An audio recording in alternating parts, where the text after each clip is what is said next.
Good morning po. Good morning po. Pagpalang umaga po sa ating lahat. Pasok po po sa ating iba. Sige po. Praise God.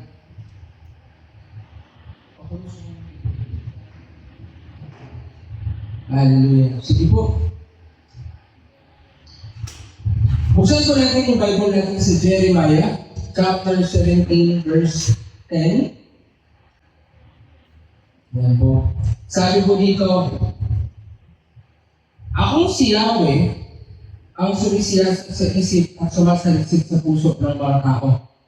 Ginagaling po ang bawat isa ayon sa kanyang pamumuhay at ginagaling ayon sa kanyang ginagawa. Exodus chapter 3 verse 19 to 20.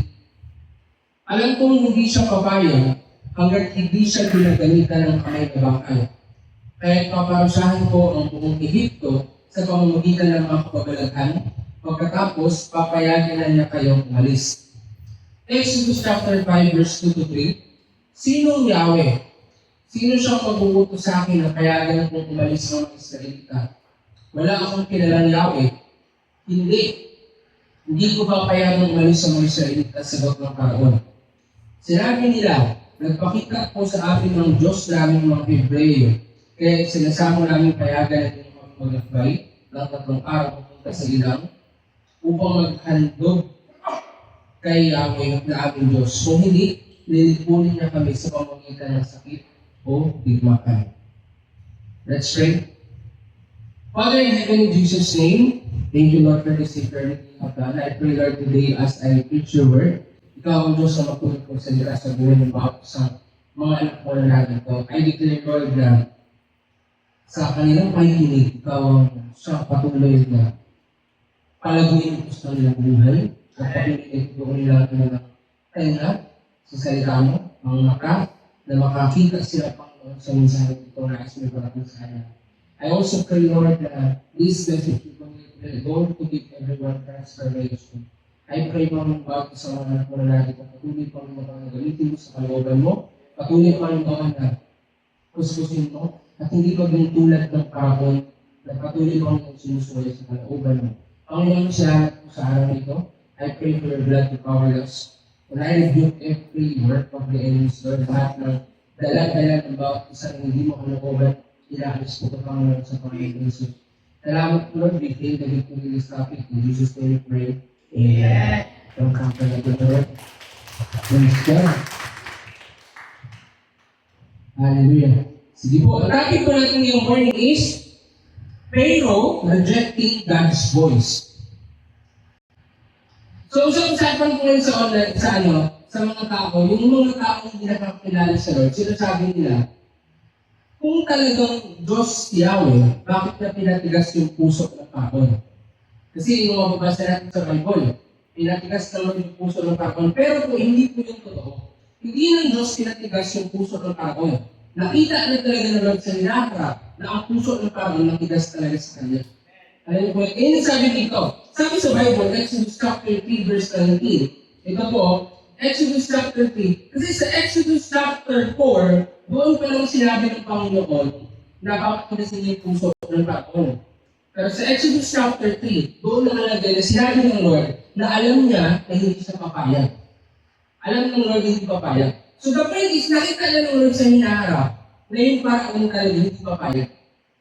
Alam na ng Lord, in the foreknowledge of the Lord, alam na ng Lord kung sino yung sa kanya at hindi. Diba? Kaya may mga tao sasabi, kung talagang Diyos siya na banal, bakit sa Bible marami siyang pinatay? Kasi kung alam sa Bible, alam na ng Lord kung sino sa kanya at hindi. Kaya ganun din naman eh. Ganun din naman po yun. Bakit pa naman papayagan tumagal yung mga tao kung yung hadlang sa kalooban niya? Kaya ginagawa ng Panginoon sa Old Testament, yung mga hindi pahalit sa kanya, pinupusak niya. Doon na rin kasi sa papunta eh. Ngayon po ba? Alam mo yung ang point na sa pamamagitan ng mga buhay ng mga tao ko na hindi sa Panginoon, doon na ginagamit pa sila ng Lord para ihalag ko ang pangyarihan niya. Kasi po alam ng Lord yung hinaharap, alam ng Lord kung sino sa kanila, alam ng Lord kung sino ang hindi sa kanya. Pero dito sa topic po natin na to, pag-uusapan po natin kung ano ba yung bunga kapag nire-reject ng tao yung boses ng Diyos. Alam niyo po, ano bang bunga kapag nire-reject ng tao yung boses ng Diyos? So malinaw po dito sa verse na binanggit natin kanina, Jeremiah chapter 17 verse 10, akong si Yahweh sumisiyasat sa isip at sumasakit sa puso ng tao. Ginagampalaan ko ang bawat isa ayon sa kanyang pamumuhay at ginagampalaan ayon sa kanyang ginagawa. So malinaw po, alam ng Lord yung puso natin lahat. Alam ng Lord yung heart natin lahat. Alam niya kung sino sa Kanya, alam niya kung sino sa Kanya. So sa Bible, ang paraon, ganun po. Alam ng Panginoon hindi sa Kanya yung paraon. Kaya ang nangyari, dahil kita ng Lord yung paraon matigas yung puso, hindi talaga sila payagan, nandun po talaga na ang Diyos kumilusin sa buhay ng paraon. At magiging na po sa Bible, mapapansin niyo, hindi pinapangalanan ng Panginoon yung paraon. So mula pa sa panahon ng Genesis, walang pangalan ng paraon. Kasi nga po ang paraon, gano'n na sila. Kumbaga, nasa dugo na talaga nila yung pagiging suwain sa Lord. Dugo na nila yung pagiging suwain sa Lord. Ay walang pangalan. Kasi walang paraon, talagang lahat sila against sa Diyos. Ganun po, kahit pabasa nyo sa Bible, grabe yung pagka-against sa mga paraon sa Panginoon. Sobra. Wala kang makita sa Bible na paraon na nagtanggap sa Lord. Wala. Wala ko yung makita na paraon sa Bible na talagang yung kasing pinangalanan tumanggap sa Lord. Hindi ko sa sinibukan din sa pinangalanan. Kasi tumanggap siya sa Panginoon. So yung point ko dito kapatid sa topic natin, makita niyo dito, ano ba yung bunga kapag nire-reject mo yung boses ng Diyos? Ito po yung topic natin. Ano ba yung naging bunga kay paraon nung time na nire-reject nila yung boses ng Diyos? At sa buhay mo, pwedeng ikaw dito, na alam mo, wala lang yung pag-reject mo sa boses ng Diyos. Pero alam po, meron yun. Meron lahat yun. Lahat ng sinasabi sa inyo ng Diyos, kapag nire-reject nyo yun, may bunga yun.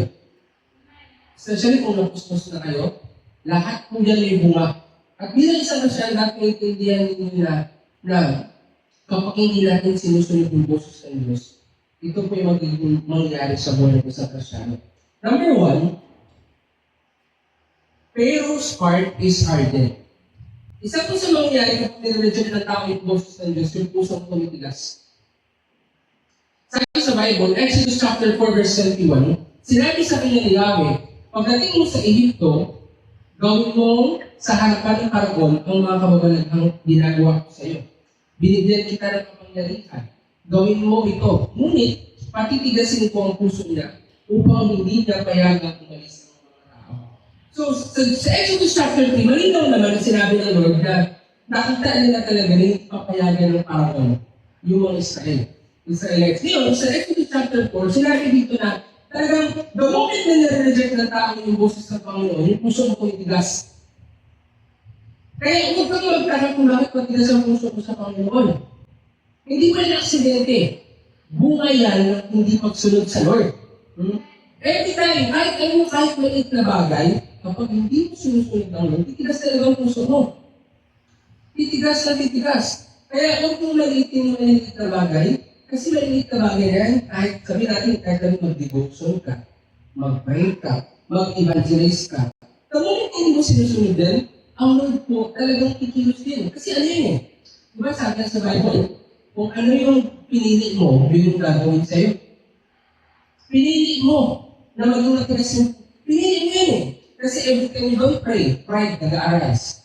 Every time you don't read the Bible, deception nag-a-arise. Kapag ang tao hindi nag-aayon, no? Talagang yung lust nag-a-arise. So ibig sabihin, sa choice mo, yun talaga yung choice mo. Kaya ang nangyari po, kung ano yung choice mo, yun yung gagawin yung Lord. So ang nangyari po sa buhay paraon, tumigas yung puso niya dahil sa hindi niya pakikinig sa Diyos. So ganun din po sa mundo, bakit dati hindi natin matigas yung puso natin? Hindi natin susunod sa Lord. Bakit nagdamot yung puso mo? Nung nag-start ka na, masahin yung Bible at sundin yung nakasulat doon. Nung time, sige niyo po nung time na nagbabasa ka pa lang ng Bible, hindi ka pa nag-pustos. Wala pang sinunod ka tayo sa buhay mo eh. Nagbabasa ka pa lang. Pero sinusunod mo yun. Dahil sinusunod yun, lumalagot ka naman ang puso mo. Ngayon na sa Lord ka na, nangungusap na siya sa'yo. Pinakausap ka na niya, naranasan mo na siya. Hindi mo siya sinusunod na. So, tumitigas yung puso mo. Diba po? So, ganun yun. Kasi dati, nung wala pa tayo sa Panginoon, wala. Kung matigas tayo yung puso natin. Pero nung tayo na nagbabasa ka na ng Bible, wala pa sila nangungusap sa'yo. Tao pa lang yung ginagamit mo speaking mo. Sumusunod ka na. Sinusunod mo, talagang sinusunod mo. Ngayon, kung sinusunod mo na yung salita ng Diyos, lumalabot yung puso mo. Ngayong nasa Lord na yung tao, marami pong mga tao tumitigas yung puso nila kasi nga, hindi sila sumusunod. At tatanggal po natin, yan ay bunga. Kung matigas na ano yung totoo to? Kung nag-delete ka ng tao, ang taong hindi sumusunod sa kalooban ng Lord, ang tao pa ulit-ulit nire-reject yung voice ng Lord, tumitigas talaga yung puso nila. Tumitigas. At yan yung bunga. Kapag kaya dapat ang sa Christian, huwag mong i-reject yung pinamabang Lord. Hindi pa, hindi ko patungkol sa kaya mo o hindi mo kaya. Ang patungkol ko sa pagsunod mo. Amen? Kasi pagdating ko ng Panginoon, lahat tayo sa sinunod yung boses ko. Amen mo ba? Eh maraming, yung isa din dapat natakot ko na hindi mo dapat sinusuha yung boses ng Lord. Amen po ba? Para hindi tumigas ang puso mo. Ang ang pagsunod at pagsuway sa Lord, choice po yan. Choice po yan. Amen po ba? So for example, bakit po sa akin, bakit araw-araw talagang nagbabasa ka ng Bible? Araw-araw nagpupray ka. Araw-araw talagang you do everything to meet people. Diba? Hanggat maaari, araw-araw, may kinag-uusap ka dapat ng mga tao na mga pinapanood ng Lord. Kasi nga, pag hindi mo yung ginawa, sumusuway ka sa Lord. Hindi ka pwedeng maging tambay na Kristyano. Amen mo ba? Amen mo ba? Alam mo yung sabi ng Lord kagabi ako, nagpipray ako. Ano sabi ng Lord ko na sa trabaho, kapag nagagawa ka ng kasalanan, sa sarili mo, hindi ka naman tatanggalin ka natin. Right? Nagtrabaho ko sa fast food. Hindi ka tatanggalin sa fast food restaurant kung nakagawa ka ng kasalanan sa sarili mo. Tatanggalin ka na sa fast food kung yung kasalanan ginagawa mo, nakakahadlang na sa trabaho mo. Yun yung sinabi ng Lord na kahit sa trabaho naman totoo, kung pag nagtatrabaho ka, hindi ka natanggalin ng boss mo sa trabaho kung nakainom ka, pero pumapasok ka. Hindi ka natanggalin yan. Di ba? Kasi kung nakainom ka, wala lasing ka. Pero pag sa work mo, excellent ka rin, ginagawa mo, hindi ka natanggalin yan. Pero the moment na nakita nila na yung kasalanan mo, nakakadang na sa trabaho mo, tatanggalin ka na. At mayroong time na hindi ka tatanggalin. Ikaw na mismo makakain sa buhay mo sa trabaho. Kasi nagbalong ka sa kasalanan Gawin din po sa church. Hindi ako nag-aalis. Bakit kayo nag-aalis? Dahil sa kasalanan. Kasi nga, napapabayaan mo yung pinapagawa ng Lord dahil sa kasalanan. Yun hindi ko naman talaga mag-aalis. Pero because pinipitin mo yung kasalanan na yun, yung reason, bakit ka makapag-serve sa Lord. Yun ang reason. At yung kasalanan na yun din yung reason bakit sometimes tinatanggal ka sa magawa ng work. Kasi dahil sa kasalanan na yan, hindi na nakapag-serve ng tapat. Tatandaan natin, ang pinag-lingkuran natin dito is boss sa lahat ng boss. Amen mo ba? Yun sa natin, Lord. So, yun yung point, bakit gusto mo alisin yung kasalanan? Bakit siya nagkatawang tao para tulungan yung tao? Kaya anytime na ang isang kasyano, sumusunod sa Lord, kasalanan ang siya na pumitigas ng puso ng Lord. Walang taong tinanggal sa trabaho dahil lang sa ginawa ng kasalanan. Sabi natin, magsigarilyo ka? Maliban na lang kung ka magsigarilyo sa trabaho talaga. Sabi ka, kung ganun ka. Eh dito sa church, kung dito ka magsigarilyo mismo, hindi ka naman talaga tama yun. Diba? So ganun po, sa trabaho, walang tinatanggal. Basta gawin mo lang yung the best ko. Pero bakit gano'n? Pagdating sa trabaho, kahit na-miss ka na naman, nagpapasok ka rin. Tinabak mo pa rin lahat. Pero pagdating sa Lord, kahit ilang beses ka, pero pagdating sa Lord, nakababa pa yung mali, hindi ka na naglalipod ng tao. That's not right. Pinapakita lang dyan na mas matibang kasalanan kasi sa Lord. Amen po ba? Hindi ko sinasabi na mag-serve ka sa Lord at kumuha ka ng kasalanan. What I'm saying is that, bakit sa mundo nagagawa mo doon, pero sa Lord hindi? Amen po ba? Hindi tayo nagsiserve sa Lord because of sin. Because of alam mo yun, hindi ka nagsiserve sa time perfect, ka nagsiserve ka kasi perfect siya. Amen? So, kasi ganito mo nakagawa ka naman ng mali, na-reject mo kayo pinapagpag sa Diyos. Dahil, tigigas ka rin. Lalo ko talaga titigas yan. Amen po ba? Kaya yun po yung nangyari. The moment ng isang Kristyano, talagang hindi sumusunod sa Lord, tumitigas ng puso. Amen? Alam mo yung dapat mong gawin, hindi mo ginagawa. Sinong commission pa rin yun eh. Alam mo na dapat kang mag-evangelize, hindi mo ginawa. Sinong commission yun? Eh, pag sinabing sinong commission, ginawa mo talaga yung mali. Pag sinabing sinong commission, alam mo yung dapat gawin pero hindi mo ginagawa. Kaya nga, alam mo dapat mag-pray, hindi ka nag-pray. Alam mo sinabi ng Lord na, go and make disciples. Today is the day of salvation, tomorrow may be too late. Sinabi ng Lord sa Bible na, in season and out of season, preach the word of God. Nakalimutan natin sa Bible. Now, kahit sabihin natin, alam mo o hindi, basta nakasulat sa Bible, mabasa mo yung hindi, kasalanan pa rin doon. Amen po ba? Amen po ba? Amen po yun, hindi ko, kasi paano po yun hindi ko nabasa? Hindi ko nabasa. Alam mo sabi sa Bible, many people are perishing because of lack of knowledge. Marami pong napupunta ang ganda din ko sa Bible. Kaya nga, ngayon alam mo na yun, yung maraming tanong papahamag tayo kulong sa kaalaman, masahin ko talaga ang Bible. Nandun lahat ng kaalaman. Amen po ba? So yung paraon, wala po siya idea sa Lord. Kaya ang nangyari tumigas sa puso niya. Exodus chapter 7 verse 3. Ngunit matitigasin ko ang puso ng paraon at gumawa ka ng maraming kababalaghan sa Egypto. Sabi dito, Exodus 14:17, lalo kung pagmamatigasin ang puso ng mga lalo kung pagmamatigasin ang mga Egyptyo at pasusundan ko kayo sa kanila. Ngunit doon ko sila nilipunit. Ang mga Egyptyo, ang mga kawan ng paraon, pati ang kanilang karwahe. Ipapakita ko sa paraon at sa kanyang hukbo ang aking kapangyarihan. Tatanda mo po, kahit sabihin natin na talagang pwedeng maging matigas yung tao kahit na hindi talaga kapangyarihan ng Diyos. Huwag po kayo magtaka doon. Huwag po kayo magtaka na kahit gumagawa na ang Diyos ng pagbabalaghan, isa rin usap ng mga tao. May mga ganun po talaga. Even in the church, kahit sabihin natin may mga apostles dyan, may mga prophecy dyan, pwede matigas yung puso mo pero nandito ka. Amen po ba? Pwede yun!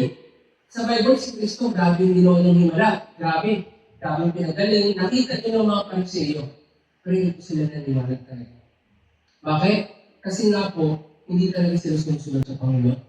Amen mo ba? Kaya, minsan, bakit sa church ako, bakit wala akong maramdaman? Matigas puso ko. Bakit sa church ako, pero bakit hindi ako napupustos? Matigas puso ko. At ano yan, hindi sinungaling ng Bible. Alam mo na may mga sinusubok. Ay huwag ka rin magtanong kung bakit matigas ka. Hindi ko ba? Kasi nagaling po ako dyan dati. Bakit sa church before, nakita ko yung mga tao parang grabe na sila ako, ganito. Mayroon kang di sinusubok. Mayroon hindi binibigay. Kaya hindi ito sabi na ang Lord mo ng Diyos. Kumilos na siya. Ano sabi sa Bible? Ang pananampalataya, nagsisimula siya sa pakikinig, nagsisimula po siya sa nakikita. So kapag may nakita ka, may narinig ka, tapos na yun. I mean, nakita mo na yun, ikaw na yun. Ikaw na yung mahal sa susunod doon. Anong gagawin mo? Hindi na yung sabi na susunod pa ang kikilos, hindi po gano'n. Hindi po gano'n ang Panginoon. Kailangan, ikaw mismo kumilos ka. Amen po ba? Amen po ba? So yan po yung number one. Kapag may isang Kristyano, nire-reject yung boses ng Lord. Kaya nakakatakot na reject yung boses ng Diyos eh. Huwag mo mamalitin ng huwag mo pong i-reject yun. Kung may sinabi ang Lord sa iyo, sundin niyo. Kasi kung hindi nyo sunod yun, kahit sabihin natin pinakamatagal sa church, kaya kong bumagsak sa beses. Amen po ba? Amen. Marami pong mga taong bumagsak dahil sa hindi nakinig. Amen po ba? Kaya, alam mo, lalo na pag-urgent, hindi talaga pwede. Sa isang video, alam niyo yan, bakit kami tinasuso nyo? May mga pinapagawa ang Lord sa inyo na hindi nyo ginagawa. May mga sinabi ang Lord sa inyo na hindi nyo ginagawa. Kaya ang nangyari, tumitigas ng puso. Pero dahil pa rin ang peace ng Lord, nandito ka. Amen po ba? Nandito ka. Parang hindi mo ito ulit. Pero huwag kang papayag na katulad ka ni Paraon. Na dumating yung time na wala na talaga, sobrang tigas na. Amen po ba? Huwag kang, mo papayagan. Sabi pa yung pinapayagan ng Diyos. Hindi yung pinapayagan ng Diyos kung hindi mo papayagan. Wala na ganun sa Bible. Wala kayong makita sa Bible na pinayagan ng Diyos na hinahal na hindi ginusto ng tao. Lahat ng bagay yung ginusto ng tao, yun yung gagawin ng Lord. Amen po ba? Pero kung yung faith mo, yung katulad ba ni David na sinasabi niya, Panginoon, pusong tapat sa aking mithiin. Sinasabi ni David na, Lord, huwag mo kung alisin sa presensya mo. Yung character ba na ikaw ang nagahagod sa Diyos, hindi din naman hindi ko papayagan mo wala. Pero kung yung character mo, ikaw yung nagpapahabol sa Diyos, hindi ko po habulin mo Diyos. Wala akong makita sa Bible. May nagtanong sa akin, may nagtanong na, paano malaman kung tinawag ka ng Diyos? Ano sa Bible, kung magkasahin mo, anong tinawag sa Bible ng mga lingkod ng Diyos na rin? Lahat sila, tinawag sila. Na, ano mo yung sa Bible, kung makapapabasa ng Bible, walang tinawag na pag tinawag sila nila, yes Lord, alam ko tinawag ko talaga ako. Buti tinawag mo ko ngayon.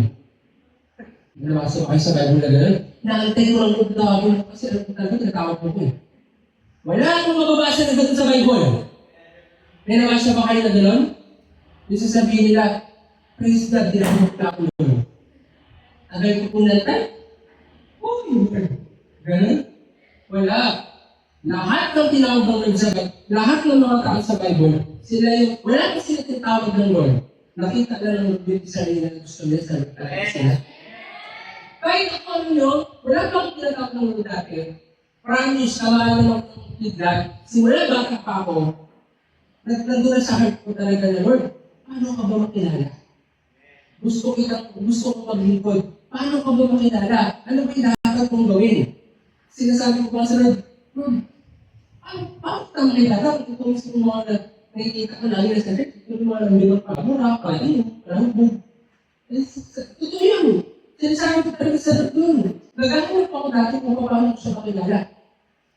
Ganun po yung ginagawa ko. Kumaga, nandun yung desire ko na gusto ko talaga siya makilala. Nagtatanong talaga ako sa kanya, Lord, ito ka ba? Buhay ka ba? Kung magdal ka, magpapagod ka ba? Ganun. Pero, kung naman doon sa ating sarili mo dati, ganun po yung ginagawa ko. Hanggang tayo nakilala ko siya, doon ko nakatagalan yung pinabi. Lahat ng mga pinag-feel ko dati, undeliver pa ako, narinig mo pala. Hindi mo lang ako tinatawag pa, kasi pinagahanda mo pa ako, totoo ako. Totoo yun! Yun ako, ganun ako dati ng undeliver ako. Talagang hinahanap ko ng Lord. Ngayon nakita na siya, alis ko pa ba? Amen po ba? Kaya nga sinasabi ko sa Lord, ba't yung nakita ka na alis pa ba ako? So, walang kumita sa Bible na nagsasabi na Lord, talagang inaako na. Lahat po sa Bible ng servant ng Lord, tinawag sila ng Lord. Tinawag sila, kumbaga, bago pa sila tinawag ng Lord, nandun yung isa nila ng Lord. Si David, bakit siya inanap ng Lord? Kasi grabe yung anong part ni David sa Israel. Diba? Si Nehemiah, nung tayo nagpapatayo niya yung templo ng Diyos, yung tagal ng Jerusalem, wala nang nagputos sa kanya. Wala nagputos kay Nehemiah na Nehemiah, tayo po tagal ng Jerusalem. Wala. Si Nehemiah gusto yung sabi, Panginoon, gusto mong may tayo ito. Kaya yung kaawa-awa, di ba yung post ko kayo sa Facebook, yung mga nagsasabi na Lord, iba na lang. Huwag na ako, dyan galit si Lord. Galit si Lord dyan. Ganun sinabi ni Moses iba na lang ako. Yan, dahil dyan galit ang Lord. Amen po ba? Ayun mga sabi na, never ko yung ginawa sa leadership. Never ako nagsabi kay Pastor dati na, Pastor, iba na lang ako. Kasi iniisip ko, kung nagbabasa ka talaga ng Bible, sumpa yun. Sumpa yun. Saka yung iniisip ko nun na, pag-ibig ka, maraming nahalaman ng Lord. Yun yung ano ko sa sarili ko, ba't ka makahabol? Privilege to. Alam mo, insult ko yung sa Lord eh. Yung sabi ng Lord, ayos to ha. Sa mundo, gusto mo ikaw piliin sa akin, ayaw mo piliin kita. Sabihin, mataas pa yung mga tao sa mundo. Alam mo yun? Kaya, grabe yung galit ng Lord doon. Kasi sige mo yung tao tinawag ka, respond ka. Yung Diyos na may-ari ng lahat, ayaw mo? Sabi namin, mas mataas pa yung tao kaysa sa akin. Kaya doon galing si Lord.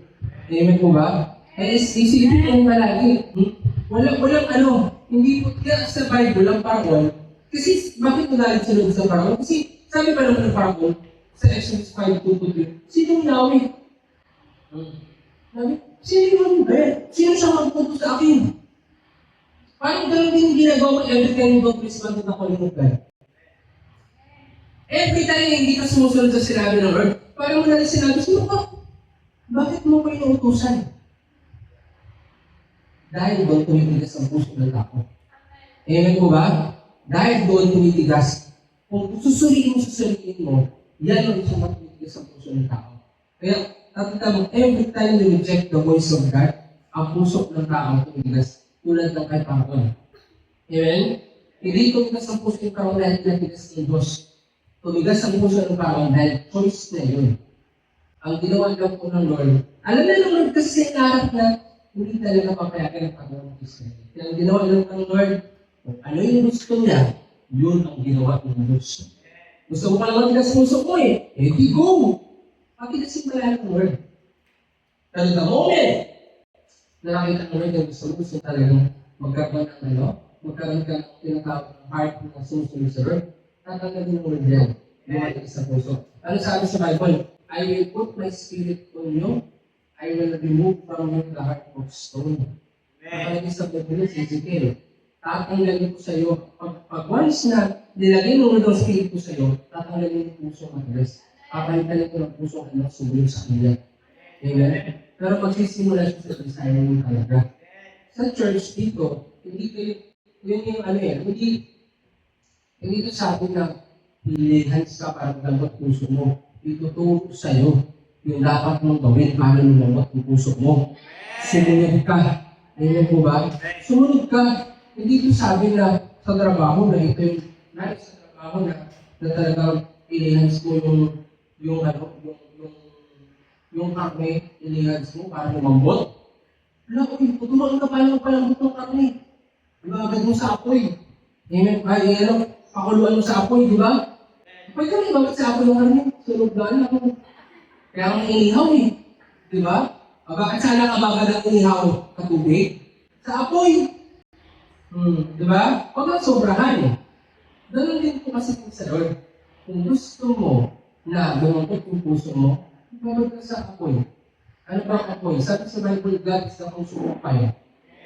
Ayan po ba? Kaso wala kang babad. Tigas ka na? Tigas? Ayan po ba? Ang ganda nun, ang revelation ng Lord, mababad ka sa apoy para lumambot ka. Lahat na kahit naman sa tubig, pa nagbabad ka, lumalakot, di ba yung ingrown mo? Ang bilis na iwan ko rin. Di ba? Lahat ng binababad mo sa tubig yung balat mo, nagalambot, kinisig ka, alilod. Yung liba mo, natatanggal, dumi. Lahat, pag nagbabad ka sa apoy, nalambot mo sa babad ka sa tubig, maninilis ka sa katubigan mo. Diba? Bakit talaga ang puso? So bakit ang parang natigas ng puso? Wala nang babad. Wala siyang Diyos. Amen po ba? So, hindi ko sabi na, okay, hindi sa lahat ng oras, may maglalagay sa'yo sa apoy. Ikaw mismo magbabad sa apoy. Baby, alam mo yung mga taong hindi parang magbabad, mga baby, mature ka na sa Lord. Amen po ba? Amen po ba? Ang mananatiling bata, ito yung pagdating sa pagpapasakot sa Lord. Pero hindi yung pwedeng manatiling bata pagdating sa disiplina mo sa sarili mo. Amen po ba? Hindi po. Dapat pag nagpamature ka sa Lord, talagang you know what is right. Do it. Amen po ba? That's number 1. Number 2. Ano po yung mangyari kapag sinusuway natin yung boses ng Lord? Para Pharaoh's eyes are blind. Nabubulag na rin po tayo. Nabubulag ka na kapag sumusuway ka. Hindi mo na nakikita yung ginagawa ng Diyos dahil hindi ka na sumusunod sa Kanya. Totoo to. May mga tao na dahil sumusunod sa Diyos, ang nakikita na lang nila yung side nila. Hindi nila nakikita yung ginawa ng Diyos ang malawakan. Nagiging self-centered na sila, hindi God-centered.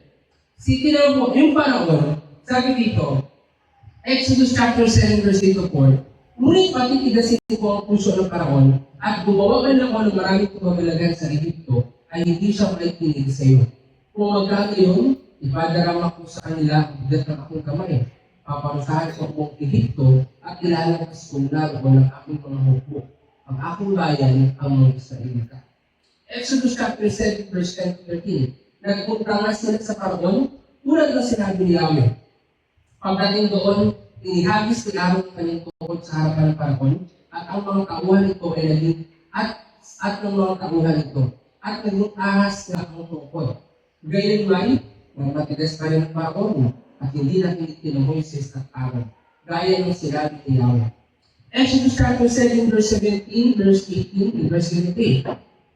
Ngunit tiyak na kikilalanin mo si Yahweh sa pamamagitan itong gagawin niya. Tingnan mo, ilalabas ko sa ilog-ilo ang tungkot na ito at magtulubog ang tubig. At mamamatay ang mga isda. Dahil dito, babahaw ang ilog at hindi maiinom ng mga kitso ang tubig. Ang ginawa nila hindi pinansin ng Paraon. Ngunit na lang ito sa palasyo. Exodus chapter 8, verse 5, verse 18, verse 15. Sinabi pa ni Yahweh, sabihin mo naman kay Aaron na itapat na sa ilog ng kanyang tungkod. Gayon din sa mga kanal at mga lawak upang mapulog ng palaka ang buong Egypto. Pinatawag ng Paraon sila Moises at Aaron, sinabi niya, ilingin ninyo kay Yahweh alisin ang mga palakang ito at papayagan ko na kayong maghandol sa kanya. Ngunit nagmatigas mo ng Paraon nang ito'y makahinga na may maluwag. At tulad ng sinabi ni Yahweh, hindi pa rin siya nakinig kina Moises at Aaron. Dito makita niyo talaga na, ang dami ng miracles, ang dami ng himala, pero matigas pa rin talaga siya. Hindi niya na nakita yun. Alam niyo, totoo. Hindi ang tao magbabago kahit makakita siya ng mga napupuspos. Hindi ang tao magbabago kahit sabihin natin makita ng napupuspos, may mga pinagaling, hindi ang magbabago sa tao. Actually, maraming mga tao, the reason why they are coming to church is not because they want to be disciple. Ang gusto lang nilang maka-experience ang power ng Lord. Pero ayaw nilang magpa-disciple. Yun naman talaga yung iba eh. Gusto nila ng healing. Gusto nila ng makakalap ng mga... Kung sa akin iba. Pero ayaw nilang magpagamit. Yun, kaya sa Bible, si Kristo, hindi talaga ang Panginoon nag-ano, hindi talaga si Lord nagsabi na hindi nila invite yung mga tao na ano pinagdito ako muli. Hindi niya pinapaalam. Alam niyo po, yun yung point eh. Sabi nga, kahit makakita ng tao ng himala, kung hindi ko bilusan ko ng Espiritu sa buhay ng tao, hindi nito ako. Amen? Hindi po, kahit sabihin lang nakita mo na pupuspos, nag-speaking tongues, prophecy, na demon possess, nakalaya, kung hindi ko bilusan ng Espiritu sa tao, walang magbabago. Kung hindi ko bilusan ng Espiritu, isa lang ko ibig sabihin ka. Ibig sabihin, reject yung boses ng Diyos. Amen po ba? Amen po ba? So that's number Sabi dito, 2 Corinthians chapter 3 verse 14. Ngunit naging matigas ang kanilang ulo, kaya't hanggang ngayon, nananatili ang talakbong na yun habang binabasa nila ang lumang tipan. Maaalis lamang ang talakbong na yun sa pakikipag-isa kay Kristo. So malinaw po, na kapag matigas, automatic, kapag matigas yung puso, bulag. Kapag bulag, makakangaya ka lang kapag tinanggap ko talaga si Kristo. Amen? May pag-asa po sa Panginoon. Kaya, kapag ang tao ko din nakikita, ibig sabihin, hindi na po siya babayad sa salita ng Lord. Kaya, huwag mo akalain, huwag mo, minsan mo isipin, na nasa tao ka kung hindi ka na nagbabayad at sinusunod sa Lord. Amen po ba? May mga tao kasi nila yung tipong hindi naman sila nag-pray, hindi naman sila nagbabasa, hindi na sila nag-attend in church. Hindi naman sila alam mo yun, they are continually rejecting the voice of God, pero sila lang tama. Hindi po ganoon. Amen po ba? Dapat maulawan po agad na the moment na hindi ka nagbabasa ng salita ng Diyos, hindi ka nag-pray, hindi ka nagsusunod sa kalooban ng Lord, hindi mo alam kung lahat na ginagawa mo tama ka. Amen? Walang tama pag hindi ka sumusunod sa Lord. Amen? Pwede kasi sa mata ng mundo, tama. Pero sa Lord, hindi na siya tama. Kaya, that's number 2. The moment na tayo po is sinusuway ng Lord, nabubulag ka. Nabubulag ka. Kahit sa akin po, talagang merong time na sa akin, talagang may mga sinasabi ng Lord na hindi mo sinusunod. May mga time talaga na may part na nabubulag ka. Kasi late mo na naliligis na mali pa na itong ginawa ko. Mali pa na itong ginawa ko. Mali yung kasabi ko, mali yung actions ko. So hindi siya tama. Amen po ba? Kaya kailangan mo magsisi. Amen po ba? Kailangan itama mo yun. Amen po ba? Amen po ba? So, yun po yung kapatid. Napaka-importante po na ganun po yung gawin natin. Huwag mong payagan mabulag ka ng kasalanan. Amen? Amen po ba? So, for example, this week talagang, sa life ko, this week, meron ako maling nagawa. Kasi nag-away ko ng kapatid ko. So, ang nangyari, nasisigaw-sigaw ko siya lagi sa bahay. Sinisigaw ko talaga siya. So, gusto ko i-share ko, hindi parang alam niyo na ako perfecto. Away kami, sinisigaw ko siya, pinapahiya ko siya sa mga tao. Hindi ko nakita yun. Hanggang, may tayo nag-passing ako nagsasabi ko. Sigawan, ganyan. So, ang ginawa ko noon, nag-usap kami. So, pinapalayas ko lang siya sa bahay, bulang-bulang ko ba? Lumayas ka sa bahay, sabi ko sa ano? Maghanap ka ng balik house. Sabi ko sa mama ko, sabi ko mama, alis mo na dito, ayoko na yan. Nalinis na ako dyan. Kaya ko kay mama, balik ko dito. Pero ang point ko, may tinuturo sa kanya, tinuturo din sa akin. Alam niya rin naman yan, nag-usap kami. So, yung after ng fasting, nagpunta ako sa kwarto, nag-fasting ako, ko, nireview ko. Tapos yung pag-review ng birthday, nag-usap ko siya. So, hindi ako siya, sabi ko siya kita, umiiyak pa ako niya. So, yung point ko dito, kapatid na, kapag may mga ginagawa ng talagang mali, may mga bulag ka sa pamilya nakita. Amen? Pero sinasabi ko, paano ako baba? Kasi may mga bakas sa mga video, alam mo naman yung malitin, ganito akong baba. Amen po ba? So, yung point na, hindi, ito ang pagdagat sa amin, pero sa buhay niyo sa Christian, marahil, meron kayong mga ginagawa sa harapan ng Lord, na hindi nyo sinusunod, kaya hindi mabubulog ka. At yun yung reason, bakit wala akong makatotoo? Wala akong kwento. Amen? Isang madali mabibigin sa akin ng Lord. Sa nangyayari yan, binibigin sa akin ng Lord kasi, siyempre, kapatid ko yun eh. Sabi ko nga, sila, walang dugot dito eh. Hindi kasi totoo, binibigin talaga ako ng Lord kasi hindi pwedeng forget kapatid mo, hindi mo kapatid. Amen po ba?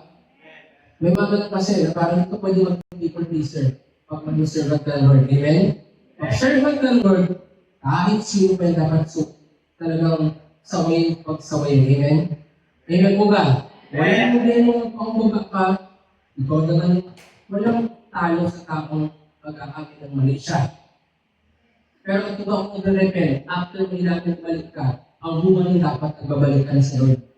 Hindi repentance yung Lord, balik ako, pero after that, hindi ka naman nagpagamit ulit. Hindi repentance yun. Hindi yung repentance. Ang totoong repentance sabi sa Bible, after naghingi ka ng tawad, yung nilalakad mo ako na sa Lord. Bumalik ka ng ano yung sinabi ng Lord. Hindi yung repentance. Amen po ba? Hindi yung totoong repentance. Diba? Hindi po, Lord, sorry po, pero sige Lord, ano na po kasi. So, yun yung nangyari na, sa maliit na bagay na yun, na may sinabihan ko rin siya, sabi ko, kasunod, huwag ka nang payag na, alam mo na yung mga, alam mo na ayaw ko, huwag mo na akong katigil. Kasi yun sinabi, nag-usap ka sa amin na lang yung dalawa, pero yung point ko na talagang, hindi mo pa payag na dapat magtagumpay ang kawan. Tingnan mo ba? So sa buhay niyo gano'n din. May mga bagay sa buhay niya na nire-reject yung emotion. Kasi ito pa yung sabi ko sa akin na time, mag-text ako sa kanila na so, sabi ko, mag-sorry ako naman sa kanya, huwag mo sasabihin sa chat, personal. Hindi ako inis ka ng sorry sa chat, personal. Sabi ko, iyak ako. Pero sinabihan talaga akong Lord, makinig ka, personal, hindi chat. Kasi marami dito, puro chat ang sorry ng personal. Totoo. Grabe yung sabi sa akin, Lord, huwag kang mag-iisip ka personal. Kaya yung time na sasabihin ko sa kanya, sorry, grabe hindi ako. Grabe ako talaga. Lord, sasabihin mo ito, hindi ko kaya. Sabihin mo. Kasi pag sabi ko na yun na walang iligad sa katawan sa akin ng heart ko. Tapos after nun, sabi ko, Lord, okay na, break na ako kasi kain ako na. Okay na. Pero yung point ko na, it's not about, hindi naman ito patungkol sa akin, patungkol ito sa akin. May dealing din ng word sa akin. Amen? And at the end of the day, it's my testimony. Di ba? So, iba-iba yung testimony. Yung point ko na dito na, yung mga bagay na relate na bagay na yan, yan ang pwede bumulag sa'yo. At pag nabulag ka yan, ikaw ang kawawa. Kaya ikaw kaya yan na mabulag ka ng maliit na bagay. Amen po ba? Pag may mga bagay, pag may sinabi mo, sundin mo. Kahit gano'ng kahirap, sundin mo. Kung papairanin mo yung pride mo, mabubulag ka. Amen po ba? Kaya pag ang pride mo bumubulag sa tao, bakit hindi makikita si Karoy? Pride. Bulag. Amen? Hindi na naging nasuri yan eh. Tsaka ang kay Parang, pabago-bago, di ba? Bago-bago. Parang yung katulad na alam na, yung mga taong hindi naging nasuri, patawa, pride yan. Mayabang yan eh. Talagang, yan yung dapat. Alam mo ito pa eh, kung may repentance spirit ka sa harapan ng Lord, sigurado, madali lang sa'yo maging nasuri. Pero kung wala kang repentance spirit, mahirap sa'yo maging nasuri. Kasi unang-una, lifestyle mo yung pagtingin ng tawag sa Lord eh. Bakit ka mahilang mag-sorry pa? Kung pinatawag ka ng Lord, sapat na yan. Yung pagpapatawag ng tao, wala kang makakiligyan ng tao. Ay, importante alam mo pinatawag ka ng Lord. Pero kung napakahirap sa iyo yung word na sabihin na hindi ng tao, hindi sa iyo walang repentance spirit. Amen po ba? Amen po ba? So yun po yun eh. Tsaka, unang-una, kapag naintingan ng tawag sa Lord, dapat kaya mo nang sabihin sa tao. Naintingan ng tawag sa Lord yun. Kung hindi mo naintingan ng tawag sa Lord yun, hindi mo naintingan ng tawag sa tao. Amen po ba? So, napaka-importante yun. Kaya kung papalagan ng pride, talagang bumagsak ka dyan. Maraming mga tao bumagsak sa pride at nabulag dahil sa pride. Amen po ba? Pag mali. Amen po ba? So yan. So kahit naman dito sa church, kahit kami naman nagwan akong mali sa church, alam naman nila yan, naging akong sorry. Naging ako sorry. Diba? Sa isang banda, inaalam na kung hindi mo nangyari para, para mabig ko kung mag-amin. May mga tao kasi may mga tigal na nila sorry. At baka ikaw yun. Ha? Hindi pwedeng leader ka, pinagkarin mo na sorry. Ganyan po ba? Kaya kung naging leader ka lang, lead ka ng tao, pagbalik ka, magiging ka na sorry. Hindi yung mayabang ka. Amen po ba? May mga, baka naman, primary, mayabang din. Mga 1-4 mayabang. Ikaw na rin mali, mag-pride ka pa. Hindi po, kahit likod ka ng Lord, walang may baptism ng Lord. Amen po ba? Hindi pwede na naintindihan niya ako, hindi. Pabagsak ka dyan. Babagsak ka dyan. Tandaan mo. Kaya, inalaw din ng Lord ito para sa yung gagawin ko kayo. Ayan po ba? Mag-amit. Diyan mo nga namin yung danger eh. Yung leader na hindi naging sorry, kahit balik na sila, hindi ka ako. Amen po ba? Amen po ba? Yan yung hindi dapat na leader. Meron pa nag-isap ng mga points sa isa sa hindi yung leader, hindi man hindi na sorry. Hindi ka talaga leader kung ito man yung points. Pero meron din namang time na hindi talaga ako magsasorry, hindi ko ako ngayon. Hindi talaga, kasi talaga tayo yan. Makita talaga sa bunga. Pag alam ko kung mali ako, hindi ako sorry. Pag alam ko tabang ang Lord, hindi ako magiging na sorry sa'yo. Meron din time na hindi sa lahat po hindi ka na sorry, lalo na po si Lord na. Amen po ba? Hindi talaga. Amen? So, baka mamaya kasi, sorry ha, hindi ko kukuha sa iyo. Sorry, sinabi ko ka mag-inom. Sorry. Hindi po gano'n. Amen po ba? Sorry, nilibdok yung tao. Hindi. Walang gano'n. Ito kapatid ko, nag-sorry ako dahil sa nagawa ko sa lahat, hindi ako sorry dahil nilibdok ko siya.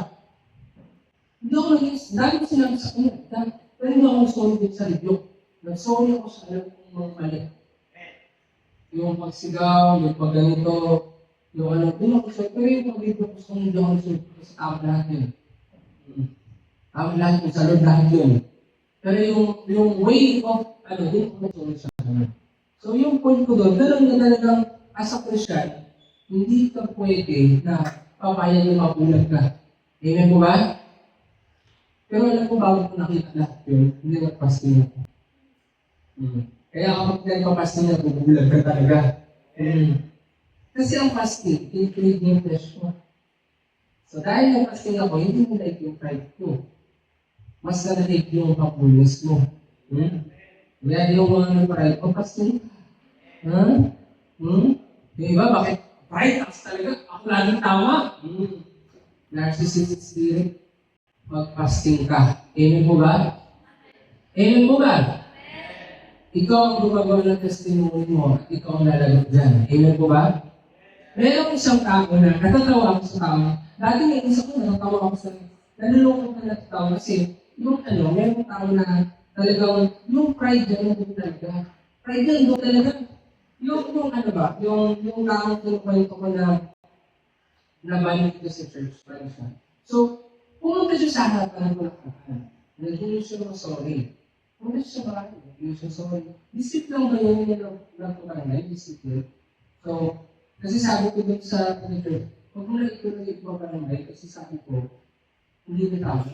Sabi ko, vlog kasi hindi na pala pwede. Kaya, isi-share ko sa ipag-aral. Para kung palangay kayo, hindi na pwede paulitin. Kaya, ko ba hindi nagsipin mo muna. Kasi yung babawiin ko na, hindi na lang pwede. Ito tuloy yung pabarangay. So, nandito na sa barangay. Sabi ko, hindi talaga sumunod na suko. Kasi, pinalik ko sa barangay, iba lahat na sinabi niya. Sabi ko, sige, papunta niyo sa akin sa bahay, acting lang yun. Acting lang yun. Sabi niya dito sa barangay, nag-iyakin ako sa bahay. Hindi kami nag-iyakan, ako umiyak sa kanya. Ako yung sabi sa kanya na, grabe yung ginawa mo. Tinanggap ka namin dito, pero ganyan yung ginawa sa mga taga-church. Lahat. Kung tuloy yung luha ko, sabi ko, nilahal ka namin sa ganyan. Pero sabi ko kayo, umiyak ako, pero naiyak ako kasi sabi grabe yung kung sabi nagpapanggapin ka na. Nagkaratanggapin mo. Sabi ko, basta yun, pwede dito, naiyak ako daw. Kasi sinabi na nililis na sorry sa akin, hindi. Ako nag-remind sa kanya na nagsasabi ka ng mahal kita, pastor, pero wala ka naging ng sorry isang beses. Doon siya sabi na, ay, sorry, pastor. Parang natawahan na siya. Nagpunta ka na dito, nagpapaliwanag kung wala ka ng sorry sinabi. Ako nag-remind sa kanya. Ako nag-remind sa kanya na, nasaan ka na dito, nag-sorry ako kasi pumunta ako dito. Wala, ako nag-remind sa kanya.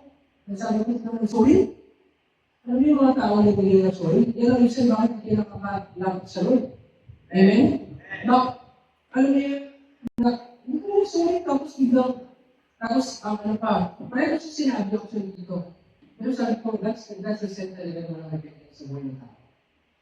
Tapos meron isang taga-church na ginagawa niya ng kwento na nagsabi siya na buntis daw ito. Na worship leader. Yung sabi ka, buntis daw si worship leader. Ganito, ang tatay, itong gamit.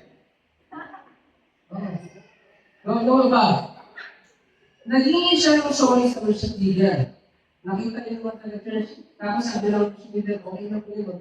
Pagdating din sa barangay, sinabi niya, hindi ko naman hindi na sorry sa kanya. Pride talaga. Tapos ito pa, gusto ko i-share na, ito yung mga tao talaga na bulag na, pride na to eh. Yung time na binalik namin sa kanyang giving ng Sunday doon sa bahay nila dyan sa may poblasyon. Ang sabi sa kanya, pinahiyak pa raw siya. Pinahiyak ko yung pastor doon sa doon po ko sa kalsada. Buti na lang yung taga-church na nagsabi na, hindi ka pinahiyak ni pastor, ikaw nagpahiyak sa sarili mo. Ang gusto ng pastor, sa loob ng bahay, ikaw yung nagsabi na dito tayo sa labas ng witness. Tapos sinabi niyo sa church, wala naman doon. Sinabi na naman rin, wala kang doon. Magalit siya. So sabi ko, saan mo ba sinabi mo siya? Sabi ko sa taga-church, kasi yung taga-church siya nag-insist talaga yung parang, ako eh. Siya talaga nag-insist, di ano niya talaga. Siya gusto mong marap. Sabi ko, sa nangyari na yun, isa lang nakita ko. Kahit pala, hindi natin siya ipagpag. Alam mo yung kahit sabihin natin na hindi natin siya ipabarangay, hindi pa talaga siya nasisisi. So parang sabi ko, parang sa nangyari ngayon, nakita ko lang yun na wala po talaga siya naging. Lahat ng mga sinabi niya totoo. Pero yung kanyang nagagawa ng letter, siya parang gagawin lang, sabi kasi ginagit kahit siya na may letter na simula ngayon, hindi na ako makagapat sa alam ng pastor. Siya pa mo sinasabi na dapat lagyan natin ang butihin pastor. Sabi ko ba? Okay. Siya mismo sabi ko, ano ba ito siya? Kasi po, tinatakin mo, sigaw na lagyan mabutihin. Alam mo siya napapahiya. Sabi niya, dapat nilagyan natin ang ating butihin pastor. May problema talaga. May problema talaga. Pride.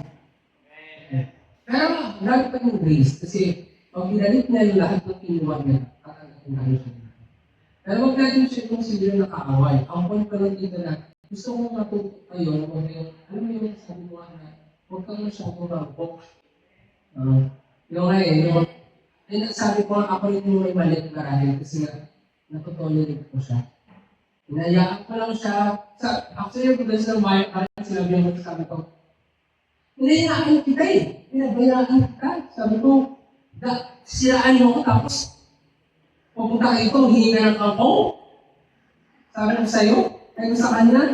Sabi ko, mali ko rin eh. Sinabi ko talaga sa kanya yun. Sabi ko, alam mo, lahat ko pa nalito yung mga panunilak ko, ikaw yung stop na. Siraan mo ko, tapos pupunta ka ito, hingi ka ng kampo, para walang nangyari. Sinabi ko sa kanya talaga. Tapos, bibigyan mo ko ng pag-ayos.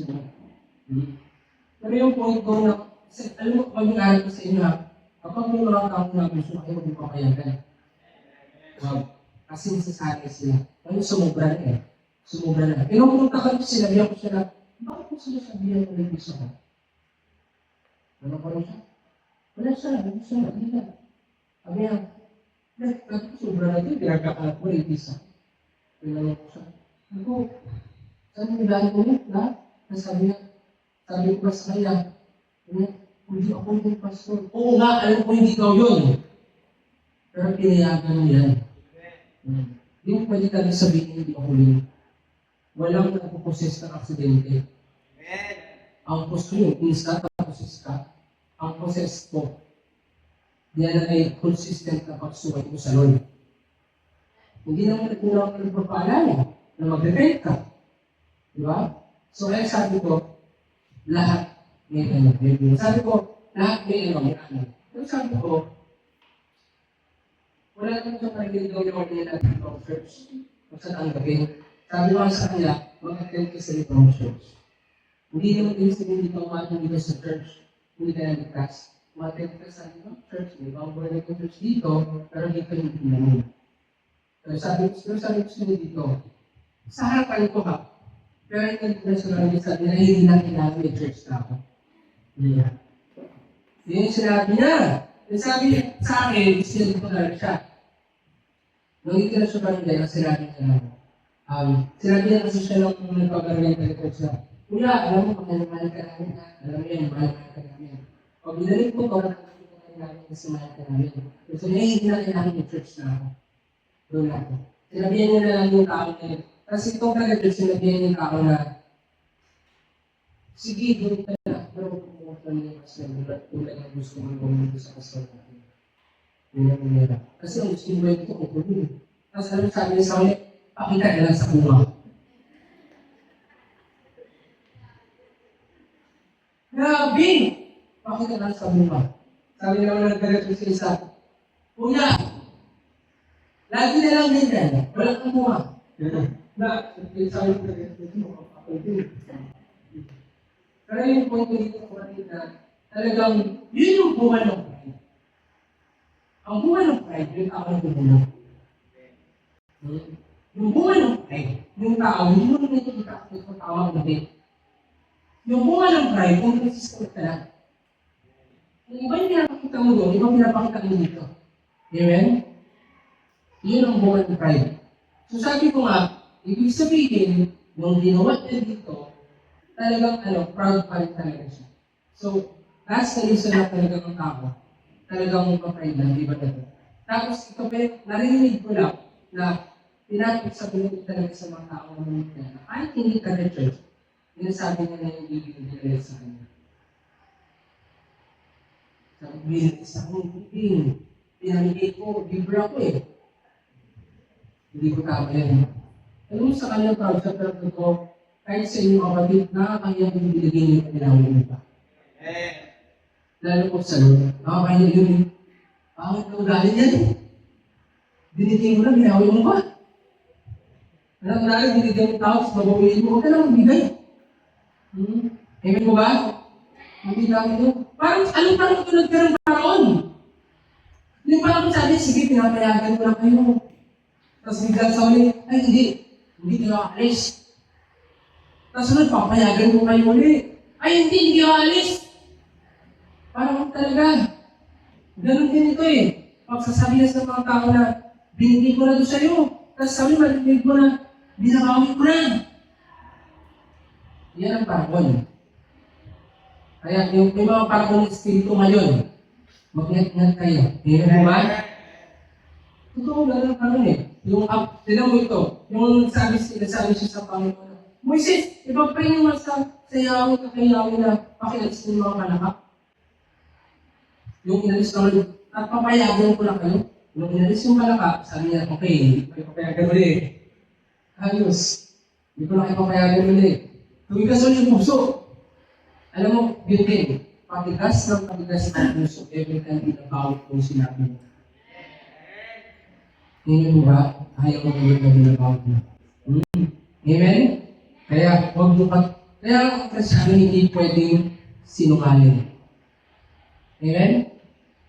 Ayaw ng Lord na sinungaling. Amen? At ay warning po to, huwag kayong sinungaling. Amen? Okay, sinungaling, okay magbago ng kwento. Amen mo ba? Huwag mo magbago ng kwento, huwag kayong magsisinungaling. Kung mali kayo, aminin yung mali nyo. Amen? Kung tama kayo, huwag mo itong malaking tama kayo. Amen? Amen po ba? Lagi yung tuturuan ko kayo. Ano yung matuto kayo na sa Kristiyan na matuto kayo na kapag may mga tao ganun yung ba? Kasi ako, yung ganun ang ugali, yung pag kinukwento mo sa akin ng tao, hindi ko sisiraan. Pero kayong tinitingin ko sa inyo na ganito siya, ito, pero mo lang, ganito mo na lang siya, di ba? Mahirap kasi yung hindi mo alam sa inyo.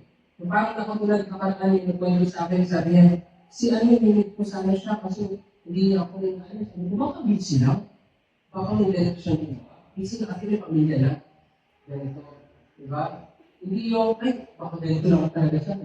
Hindi yun. Kasi sinabi kayo yung sa taong bilang sa ko, kahit grabe yung ginagawa sa akin sa church, minsan hindi na sinabi na layo ng mga sa church. Hindi ako nagsabi dito sa mga bago na layuan nyo yan, dito ko galit yan. Wala. Kasi umaasa ako ng babago ka. Sinabi ko sa kanila para kung pwede kong ganyan lahat na huwag kang layuan, ay huwag kang lapitan, pero hindi kong ginawa. Alam mo bakit? Ayaw kong gawin sa akin ang ginawa ko sa iyo. Ayaw yung panisip ko. Huwag mo gawin sa iba, ayaw kong gawin sa iyo. Pero ang ginawa ko malala, pati ang dilibat ko yung buhay. So, dahil sabi ko hindi talaga sa akin ang ginagawa ko. Ganoon ko sa inyo, huwag yung gawin sa iba yung ayaw kong gawin sa inyo. Ayaw ko ba? Huwag mong gawin sa iba yung pagpapalikuhan sila kahit paano sila. Lalo kung tao pinagpapalikuhan, hindi naman sila involved sa buhay ng tao yun. Wow! Amen mo ba? Wow! At ako naman, to be honest, kaya ako naman nag-usap ng isang tao yun dyan. Kasi mayroong taong pag-usap na feedback ko sa tao yun. Pero kung hindi ko na sana and kung mayroon na talaga yung mga buhay, hindi aral yun. Na hindi dapat ko natin. Pero after that, focus sa goal. Kasi kahit kung build ko eh. Amen mo ba? Kailangan mag-build yung character. Amen mo ba? So yun. Pero ako sa akin, para sa akin, walang problema sa akin kung yung mga tao o kung yung at least yung mga kukunin sila sa pagkakamali ko. Wala kasi Kunwari sa church before, pag nililito ko dito sa harap-harapan, pag talagang harapan ng iba, walang pakialam. Kasi ang iniisip ko, paano na ako ng iba? Ikaw yung maging kasangkapan para yung mga tao na buhay. Amen po ba? Amen po ba? Amen po yun. So that's number 2. Number 3, ano pong nangyari kay Pharaoh? Pharaoh lost his life. Dahil po hindi na siya nakikinig, nawala na yung buhay. Tumigas sa puso, hindi nakakakita, hindi na siya, nawalan siya ng buhay. Sabi dito, Exodus chapter 14, verse 5 to 7, verse 9, verse 22 to 28. Nang makarating sa parabol ng balita tungkol sa pag-alis ng mga Israelita, nagbago siya ng isip. Pati ang kanyang mga tauhan. Sinabi nila, bakit natin pinayagan umalis ng mga Israelita? Isipin mo, pinayagan na nila, nagbago. Bago-bago talaga. Nung nakalay ko yung Israelita, nagbago na ng isip niya. Pabulitin. Take note, sa part na ito, hindi na nag-Lord nila sa puso niya. Siya na talaga nag-choice. Amen? Siya na talaga nag-choice. Talagang totoo yung sinabi ng Lord.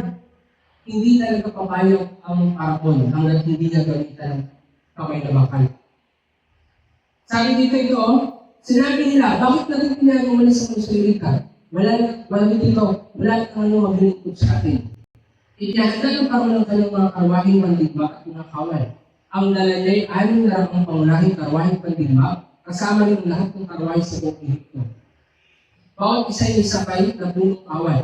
Inabong na sila ng mga Ehipsyo ng mga kawal ng paraon, sakay ng kanilang karwahe. Inabot nila ang mga Israelita sa tabing dagat, malapit sa Pi-Hahirot sa tapat ng Baal-Zefon.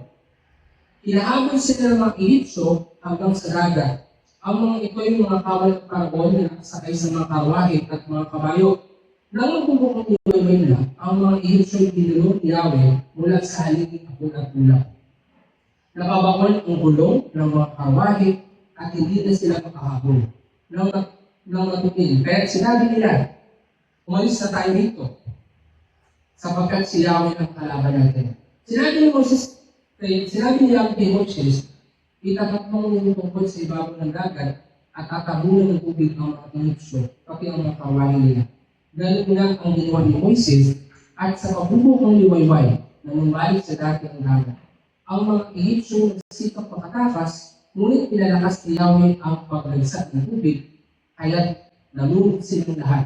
Nang bumalik sa dating dagat, natabunan ng mga karwahe, kabayo at parawan, pati ang kanyang buong hukbo ay wala na isang natira. So ito po yung masaklap. The moment na nagpipit ng boses ng Lord, namamatay po ito. Amen? Ito, wala na hindi pinatigas ng puso ng parawan. Nakaalis na kasi eh. Bakit pa naman papatigasin? Nakaalis na yung Israelites. Pero ang nangyari, matigas talaga. Nakaalis na, hinabol mo ba? Ang layo ay hinabol mo ba? Ganun siya kasumali sa Diyos. Amen po ba? Ganun siya matindi. Sipin mo talaga okay na yung pagkakasip, pinalaya ng kayo, pero hindi. Gusto niya talaga. Gusto niya, kaya ang ending, napakamot talaga siya. Ganun yung kapatid. Ang gusto, pag-walis na, pinuso pa talaga. Nakalayo mo yung kasalanan, hinabol mo pa eh. Ay, alam mo na. Yung sabi na, yung tipong, nalayo ko lang yung kasalanan. Pero, hindi ko talaga to eh. Yan ang pagkamatay mo. May mga ganun kasi, yung lumayot na, talagang okay na eh. Kasi talagang gusto mo eh. Sige, para kang tumalong sa pangin. Amen? Kaya wag mo nang habulin pag lumayot na. Amen po ba? Amen po ba? Mabubuhay pa sana si Paragon eh. Kasi ito lang pala yung huli. Alam niyo, tanda mo pag mabubuhay pa sana si Paragon eh. Kaso, ito na yung huli pala. Kaya, pag lumayo, huwag mo na habulin. Dahil malayo-layo na. Kasi pag tinapon mo, nakakamatay ang pagkakabot. Amen? Yung parang katulad sa Bible, yung merong sa Bible, yung yung mabilis tumakbo, si Uza. Yung sige sa Bible, yung hinabol niya ng hinabol, sinabihan na siya ni Abner, huwag mo akong habulin. Si Asahel, hinabol si Abner. Sabi ni Abner, huwag mo na akong habulin, baka mapatay pa kita. Wala, sige habol. Huwag mo na akong mabuli, baka mapatay pa kita. Inaabol pa rin niya sa si Abner. Sa una, baka lang siya. Yan. Kaya huwag kang maghahabol. Amen? Nakakamatay ang maghahabol. Amen po ba? Ganun dito. Huwag mo na sana mabuli yung mga Israelites. Yan, hinabol mo. Patay ka mo dyan. Kaya kapag hinahabol mo pa yung hindi, dapat habulin, mamamatay ka. Amen po ba? Amen. Roma chapter 6 verse 17. Sapagkat kamatayan ng pambayad ng kasalanan. Ngunit walang bayad ng tulong ng Diyos sa ibuhay ng mga sa pamamagitan ng Kristo Jesus ating Panginoon. Roma chapter 8 verse 6. Ang pagsunod sa hilig ng laman ay naghahatid sa kamatayan. Ngunit ang pagsunod sa Espiritu ay nagdudulot ang buhay at kapayapaan. Kaya kapatid sa buhay kung hinahabol-habol mo kayo ng ulit, ngayon pa lang magsisi ka na. Amen? Huwag mo nang habulin ng mali. Talagang mag-pray ka, umiyak ka, mag-fasting ka, pumangis ka. Sabi sa Bible, hanggang hindi mo pa nakatanggap, pumangis ka. Walang rason na magsaya ka. Alam mo, na may mga bagay sa buhay mo na nandyan pa. Amen. Bakit nagagawa mo magsaya? Alam mo, mayroon pa sa buhay mo na nahabol-habol mo. Amen? Wala. Kaya, ang pagiging Kristiano talagang, habang nasa mundo ka pa, talagang tumatangos ka. Amen ko ba? Kung iba nag-enjoy, alam niyo lang mali. Hindi pa din mag-enjoy sa mali. Amen? At huwag mong habulin para hindi ka mamatay. Amen? Ang habulin mo si Lord. Amen? Sa Santiago chapter 1 verse 13 to 15. Huwag sabihin inuman at inutuksusan ng Diyos kapag siya'y maranas ng pagsubok. Sapagkat ang Diyos ay hindi maaaring matukso at hindi rin naman tinutukso ng kahit sino. Natutukso ang tao kapag siya'y naakit at nagpapakangay sa kanyang sariling pag-arasa. At ang pag-arasa kapag itanim sa puso ay nagbubunga ng kasalanan. At ang kasalanan sa hustong budak ay nagbubunga ng pagkaya. So, sabihin ang kasalanan ng iilan. Hustong budak, nag-grow. Diba? Alam taon yung kasalanan mo. Diba? Huwag mo nang paladuin. Everything ba yan? Everything ba yan? Itong taon na to, ito yung kanyang ginawa ko to. So, 1 year na kami. Ganun ko yun. Sabi na dito, kapag umabot ng hustong budak, kapag amen? Yung kay Parakon, grabe na yung ginawa ng Lord. Sabi ko, grabe ko bulag ng Parakon. Grabe na yung mga naglanggari yung mga kita. Diba? Grabe. So, sabihin, nag-ulang talaga yung kasalanan. Kaya, sabi, sa umpisi mo lang ako sinusuka, pinagsuka. Maraming Kristyano ngayon, kapag may pagsubok, kapag may disiplina, ang iniisip nila pumunta sa kasalanan. Hindi po ganun. Amen. Hindi ganun. Diba? Dahil hirap na hirap. O sige, hirap na hirap ako. Kung nabagay na ako, magpaligid sa oras lang. Mali. Hirap na hirap ako. Sugal muna ako. Malalo ko. Mag-inom muna ako. May pagsubok eh. Sabi kasi sa Bible, painom din ng kaunti. Para makalimutan sa mga problema. Sumubra ka. So, nagdulang ulit yung ano. Nagdulang. Diba? So, hindi po gano'n. Tatandaan ito kapatid. Kung gusto mo magpagtagumpay ng pagsubok, sumunod ka kahit sinusubo ka. Parang sa school lang yan eh. Kung gusto mo talagang makapasa, mag-exam ka na hindi ka nagdadaya. Amen po ba? Sa mata ng mundo, sabi ko sa mata ng mundo, bagsak ka. Kasi alam mo, at the end of the day, yung pandaraya mo, paano ka nagtagumpay sa isang bagay, sa hinaharap, hindi yan katalaw. Totoo yung kahit yung mga mandaraya sa school, pagdating ng hinaharap, hindi yan katalaw. Lalo pa ko sa Lord. Ang Lord hindi Diyos ng shortcut. Sa Diyos ng shortcut. Sabi ko nga sa mga tag-leaders, kahit sa inyo, the moment na nagpapaba ka, dahil yung pagsubok ka, yung pagsubok na yan na rason, bakit ka wala pag bumalik ka, yan pa rin naharap. Amen. Wala kang manipapos. Wala yan, naris ka sa Lord. Kasi pinito kong kainaan, tapos pagbalik mo, tingin mo yung napagdadaanan yan, hindi. Yung pa rin ang haharapin mo. Yung pa rin. Diba? At kailangan overcome mo. Pag hindi, wala. Babalik ko kayo uli. Alis ka pa rin. Ang pagsaservo natin sa ito lang shortcut.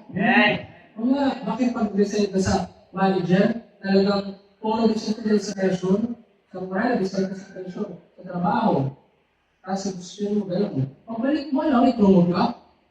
Hindi mo naman kaya yung maliit, hindi pa sa mas malaki. Hindi, babalik mo muli yun. Dahil, nag-alis ka galing kasi, puro ka. Tapos pabalik mo, manager ka pa agad. Yung mga, hindi mo kailangan. Mas mabuti ang pressure sa manager. Walang shortcut sa Lord. Tingnan mo ba? Kung anong mga reason dapat ka umalis, yan ang mga reason, yan yung mga haharapin mo pagbalik mo. Yan, at kailangan mo siyang i-overcome. Amen? May pangako naman ng word, walang pagsubok na yung kaya nagpasan. Yun yung pagkawakan mo. Sabi sa Bible, sa oras ng pagsubok, bibigyan ng Diyos ng lakas ng mga katak sa kanya. Walang hindi kaya basta sila na kasama mo. Amen po ba? Amen. So that's number 3. Number 4, last. Pharaoh's action can stop God's commission. Ito po yung isa sa tatandaan natin. At pangkawakan ng bawat isa. Kahit may mga taong nire-reject lagi yung calling ng Lord, huwag kang titigil sa pagsunod sa Lord. Bakit? Kahit i-reject ang Lord, kahit tumigas pa yung puso nila, kahit bulag pa sila, kahit mawala sila, ang Diyos hindi mawawala. Hindi, alam po, ito yung maganda eh. Hindi nakasagot yung paligid na tigas ng mga tao sa paligid mo, hindi yan makakadala sa promise ng Lord. Actually, sa pamamagitan ng mga tao yun, doon lang lalong pinapakita sa Diyos yung kapangyarihan niya. Sa side ni Pedro, makikita natin na, oo, bulag siya. Pero sa side ng itong Kristyano, mamamangha ka. Kasi, super kung ako nag-uwan sa panahon ni Moses, mga kumiso ko, makita mo yung ganun mga himala. Diba? So, kawawa yung side ni Pedro. Pero makikita mo dito na, yung ginawa ng parapon, hindi siya nakahadlang o nakapahigop sa gawain ng Diyos. Natatandaan ko kapatid, kahit ikaw pa yung parapon sa church, hindi mahadlang ang gawain ng dito. Amen? Amen po ba? Natandaan mo, kahit sabihin natin may parapon sa church, kahit saan yan, kung may parapon na spirito, hindi yan kaya hadlangan ng Lord. Amen? Ang Lord pa rin ang mananaig. Amen po ba? Ganun sa buhay mo, kahit may mga taong magbatigas, may mga taong bulag, may mga taong talagang hinahadlangan sa pag-serve sa Lord. Kung si Lord talagang salito sa buhay mo, hindi makadaan. Amen? Ang mangyayari, ipapakita ko sa iyo, ipapakita ng Lord yung kapangyarihan niya, na dapat siya. Kahit matindi yung paghabol sa iyo, yung takot, alam mo yung, imagine na sa panahon ni Moses, alam mo takot yun. Habulin ka ba naman yung babae, may mga sandata, may kabayo, sila naglalakad. Imagine yung takot. Tapos ang tingin pa kay Moses, si Moses lang talaga yung tayo ng bagsa ng bulan. Lahat ng Israelis, nakakapit talaga siya. Pinakalaban siya. Ganun katindi pressure sa kanya sa leader. Utal pa siya. Kung yung sinigil na nagagalit ko sa salita, utal siya. Imagine mo, utal siya ng salita, tapos galit ka. Siguro tinatawalan ko siya ng mga salita. Wala, tuloy ka kayo. Utal? Galit ka ganyan? Oo. Kaya mo galit ka. Diba? Imagine kung pressure sa kanya. Hinahabal ka naman ng mga Egyptian, yung mga taong gusto maligtas, sila pong umatake sa iyo. Pero grabe, pinagtanggol siya ng Lord. Nakarating pa rin siya dito sa gusto mo gawin sa kanya. Amen? So, ganun din po kapatid. Hindi mahadlangan ng kahit sinong tao, kahit sinong katulad ng mga kapatid. Pero natin ko kapatid, kahit magmatigas ka, kahit magbulag-bulagan ka, yung gawa ko ng magkatagumpay. Amen? Amen? Exodus 8:18. Pinilit ng mga sagramong Pero na magpalitaw rin ng ngiti sa kanunungan, sa kanilang kanunungan, ngunit hindi nila ito nagawa. At ang takot hayop ay patuloy na pinahirapan ng mga ngiti. Sa Bible kasi, may time na ginagawa ng malak, ginagaya ko ng salamat ito. Pero meron ka nang ginagawa yung ginawa ng Diyos. So dito natin makita na limited group kayo ng tao. Kahit mag-igas-igasan ka pa, kahit magbulag-bulagan ka pa, ang Diyos may gagawin. Amen po ba? Ang Diyos may papatunayan. Amen po ba? Amen po ba? Exodus 14:29-30. Ngunit ang mga Israelita ay nakapagsilagan na tuyong lupa kung nilaanan sa pagitan ng tubig na parang pader. Noong araw na yun, ang mga Israelita ay iligtas nila sa mga Egyptyo. Nakita nila ang bangkang ng mga Egyptyo, bangkay ng mga Egyptyo, nagkalat sa tabing dagat. Job chapter 20 verse 13. Hindi siya nagbabago at hindi kahit sa lumating. Walang makakapigil sa nais ng gawin. Wala. Kahit sabihin natin yung magkatapos, yun po mag-serve ka sa Lord. Kahit kung gusto kang nagawin ka, kapag nasa Lord ka, walang makakapigil sa Amen. masasaktan ka nila, mababato ka nila, kung natutulong sila. Pero yung pagpigil, yun ang mabigilan. Amen po ba? Maraming mga tao na gusto kong itumba, ibagsak. Pero ang salita ka, ikaw pa rin po at ang Lord ang nakakalam. Amen po ba? Sabi dito, pahayag, Job chapter 42 verse 2. Alam kong ang lahat ng bagay ay kaya niyong gawin at walang makakapigil sa lahat ng balakon. Alam mo, maganda po talaga yung panalangin mo sa Christian. Yung pag pinakausap mo, Lord, sinasabi mo, Lord, yung mga gusto ko lang gawa ko. Pero Lord, walang makakapigil dito. Dahil sinabi ko sa salita mo, walang makakapigil sa. Amen po ba? Pag ganun po yung mindset mo, sigurado, kasamahan ka na. Amen?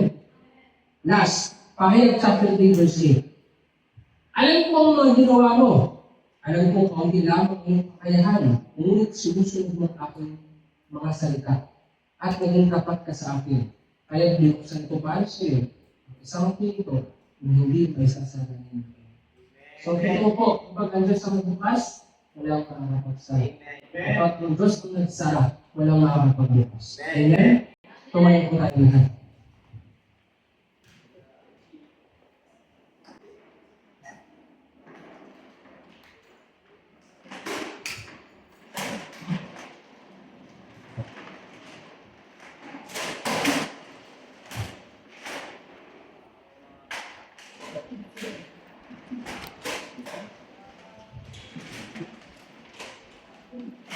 Sorry.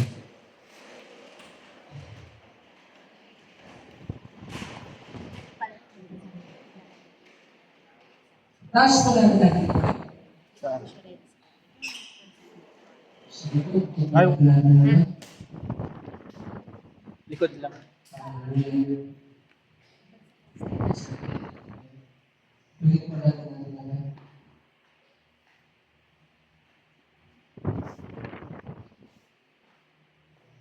I give you a minute to pag-ibig.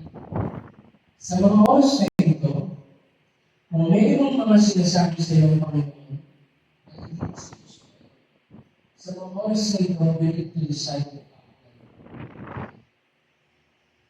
Do not reject Him. This is a wonderful thing. Walang pinulitin sa Lord.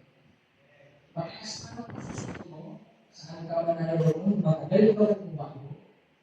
Kapag naging masakit ka sa puso sa Panginoon, pwede mo nangyari sa iyo nangyari sa iyo.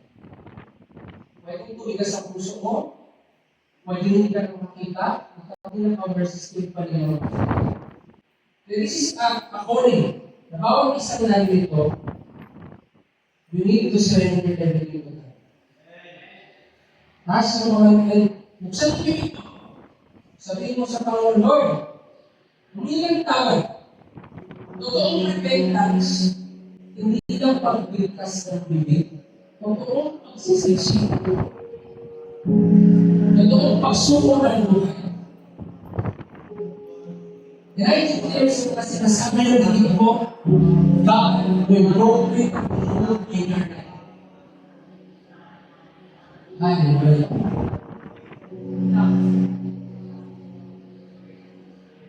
Lord, everything na sinasabi naman, send your help in the name of Jesus.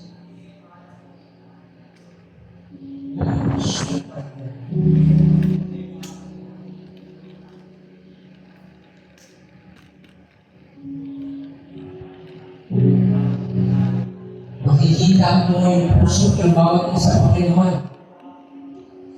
Walang patatago sa iyo. Lahat halap sa iyo.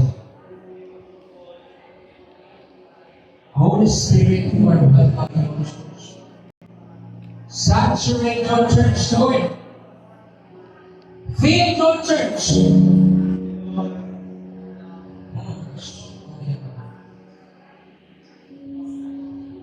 Nasa Hallelujah. Hallelujah. Kapatid, it's time to worship the Lord. Invite the Holy Spirit na kayang abutin ang puso mo.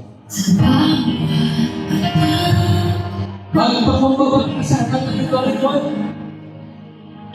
Sa aking kahinaan, Worship the Lord. sa bawat linggo at panalangin, di ako iniwan. Jesus, ika'y nariyan, itataas ang aking mga kamay sa Diyos, mahabagi sa ating natunay. Ang nanay ko ay pusong masal, nagpapakumbaba sa iyong presensya, maghari ka. Mahal ang Panginoon. Kapatid, magpapaligasin ang puso mo. Invite the Holy Spirit. Sa dalawang suliranin, di maintindihan. Salita mo'y maghahawakan, na hindi mo ko iniwan. Jesus, ika'y nariyan,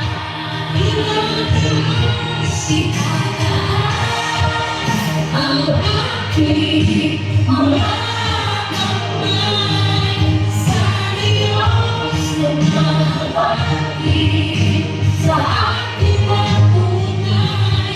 Oh, ang alay ko ay pusong masal, nagpapakumbaba sa iyong presensya. Itataas ang aking mga kamay sa Iglesia, mahabagi sa aking natunay. Oh, ang alay ko ay pusong masal, nagpapakumbaba sa iyong presensya. Oh, Diyos, suriin mo ang puso ko, suriin mo ang buhay ko. Ninanais ko ang iyong kalooban, suriin mo ang puso ko, suriin mo ang buhay ko. Ninanais ko ang iyong suriin mo ang puso ko, suriin mo ang buhay ko. Ninanais ko ang iyong suriin mo ang puso ko, suriin mo ang buhay ko. Ninanais ko.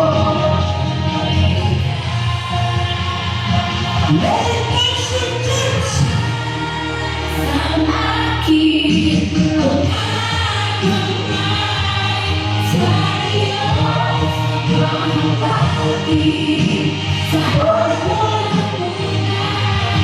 Oh, ang alay ko, pusong masal, nagpapakumbaba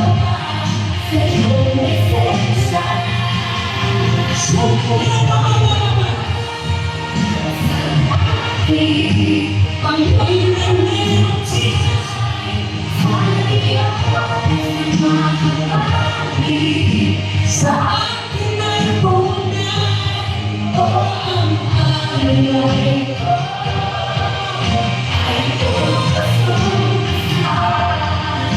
Magpapunta sa iyong presensya, o ang alay ko ay pusong basa. Pagkukulang sa iyong presensya, maghari ka. Receive the worship. Receive the worship of the people. Worship the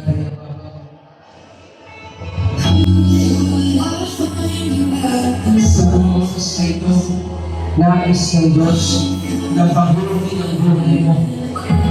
Nais ng Diyos na palitan ang puso mo.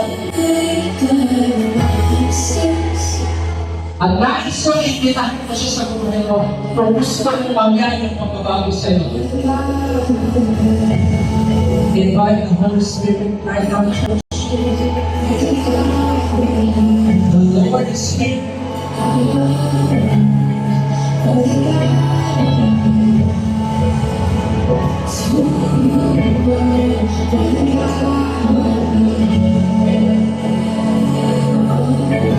Invite the Holy Spirit.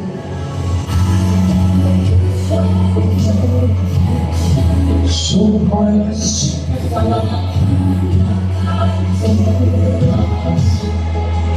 Oh,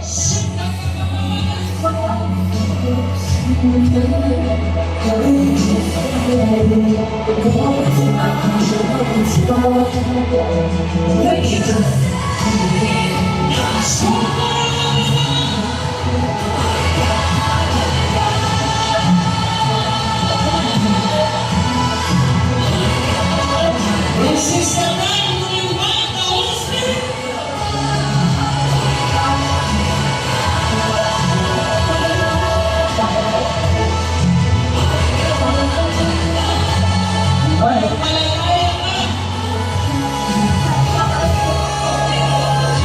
oh, there is someone. How good are you? Walk, saturate your life. You are faithful.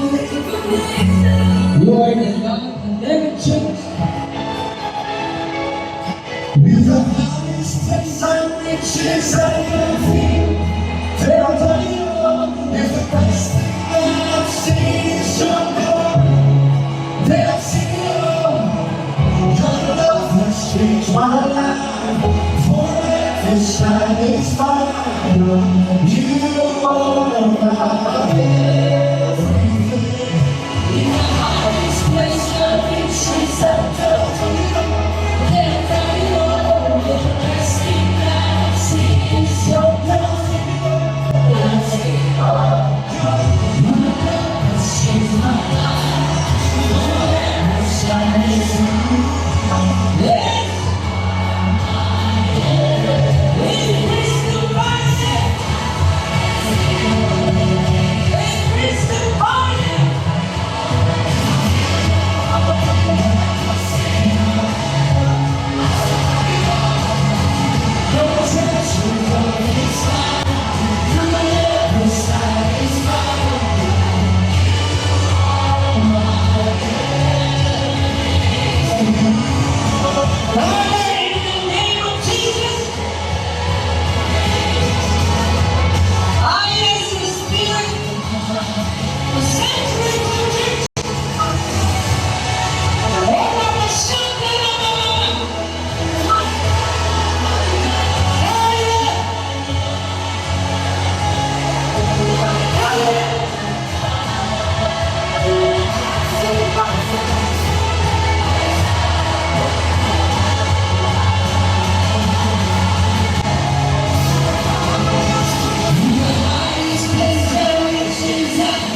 Raise up your voice, worshiping the Lord. Invite the Holy Spirit. Invite the Holy Spirit.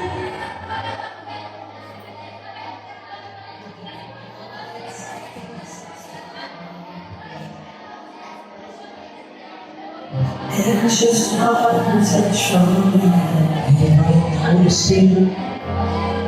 Put aside all the sin. I came for you. I came for you.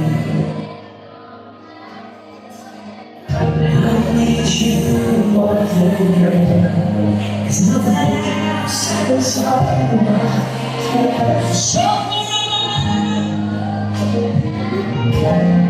All my life I surrender. I'll live for you. I'll live for you. I came for you. I came for you. Holy Spirit, you are come and move upon this place. We desire and it comes to us.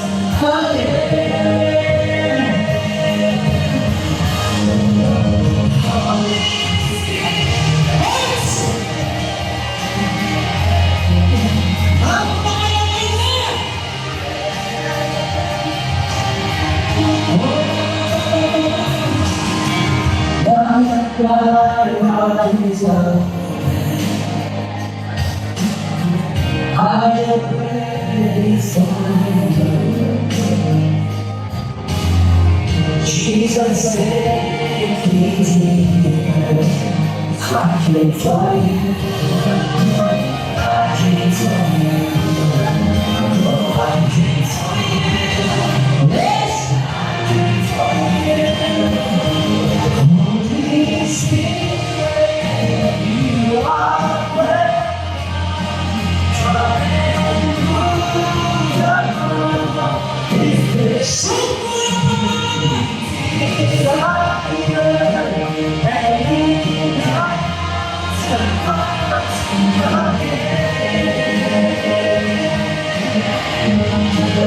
Sing of fire, restore power, so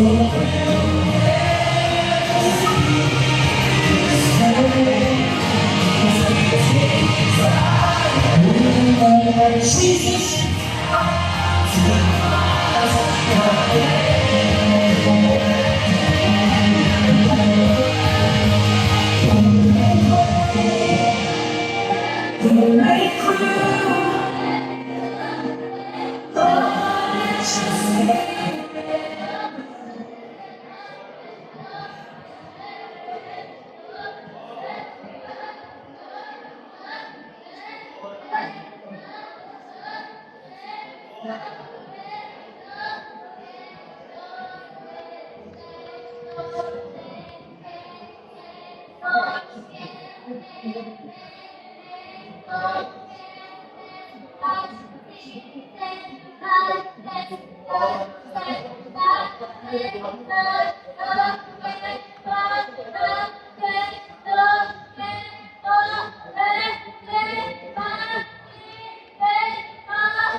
narito.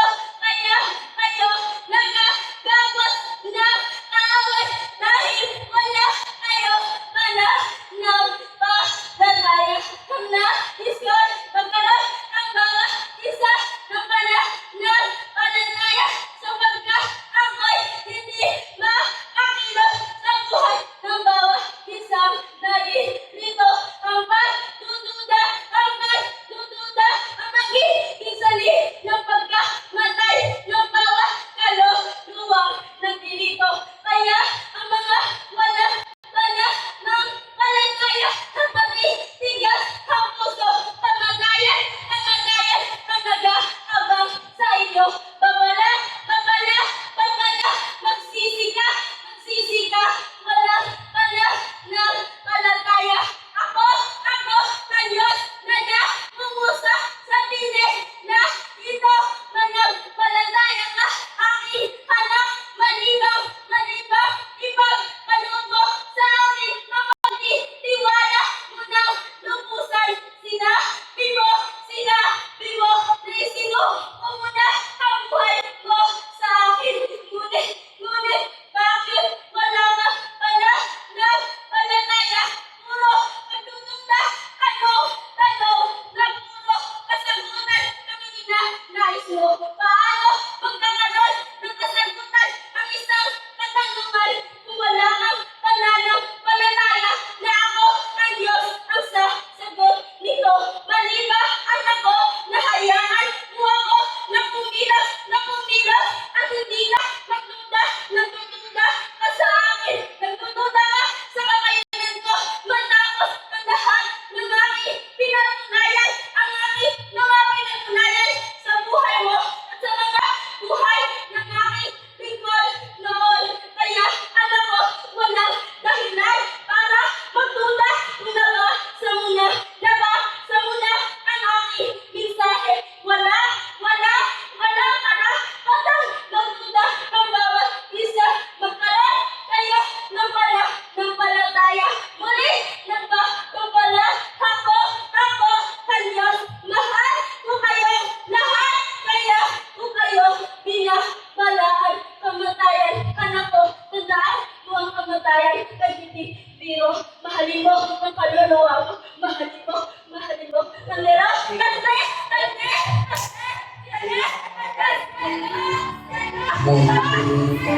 Thank you, Jesus.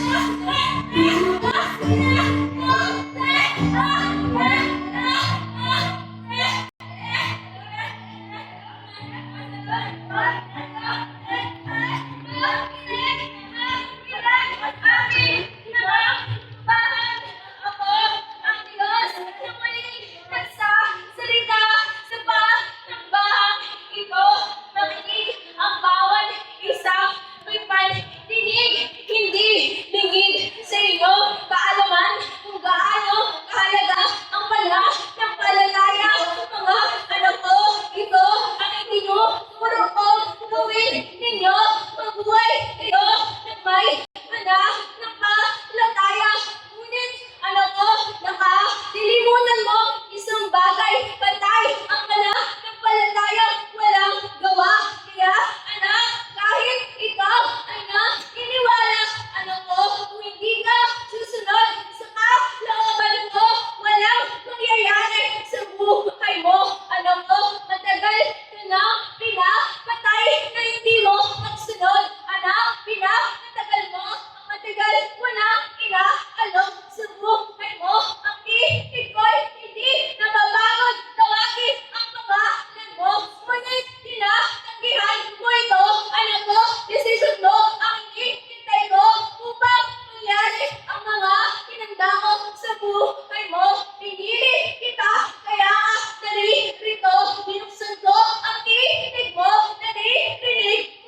yan. Kaya, anak, hakbangan mo na ang matagal mo lang dapat hakbangan. Alam mo, ang tama, sapagkat ipinaunawa ko ang tama sa'yo. Anak ko, makinig ang may mandinig. Huwag suwain bilang ama. Alam mo, huwag kayong suwain. Ako, ang inyong amang nagpapahalaga sa inyo. Mahal na mahal ko kayo. Pande,